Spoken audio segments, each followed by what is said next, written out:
Hello there. Welcome to my first episode of How the Hell Do I Use My Africa Twin. It's a bike which does take a little getting used to. The instruction manual is like it's like trying to fire up a computer. It's not the easiest instruction manual to use. So I thought, after trolling on the internet, there was so little information out there on how to use the controls, little intricacies like how do the trip meters work, things like that. You know, simple things which everybody uses every day.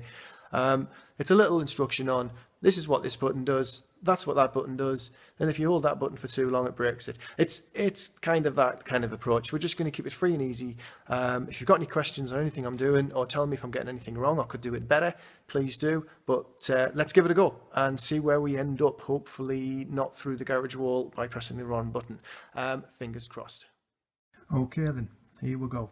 Right, one key, one bike. Straight in, and there we go, the bike's ready. Now it resets itself, it shows you all the indicators and lights are working. Only on this setting you'll see this. Once you fire it up, all the other indicator lights go off and it just stays in neutral.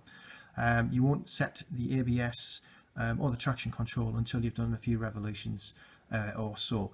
Right, okay, the first question I always get asked is, how do I change the trip?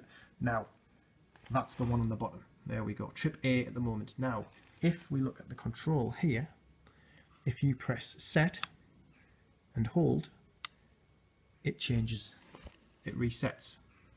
If you press set once, it flashes. Now that flash means that you can then cycle through with the up and down select button, which is here.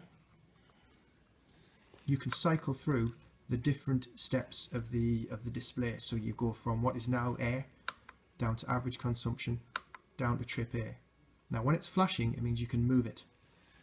If you press and hold set just briefly, it then lets you scroll through whatever bar you're on. So you can go A, B, total. Now if you look up, you will see there's other features move as well. So if we press and hold set, it doesn't clear because you're on total. If you press briefly set, it lets you move bars. So now if we leave it on the average consumption, middle bar, press set briefly, the flash stops and you can go through the different features: average speed, the trip, consumption, average speed, and back to the trip. So we will now briefly press the set button again, which allows the flash to happen, and then we use the arrow button to move up, or to move up, to move up, and to move up. So now it's flashing on the air temperature. I press set, it stops it flashing, and then I can scroll through the features: elapsed time and air. If I press set briefly again, it flashes, and then I can move down and move through. Does that make sense?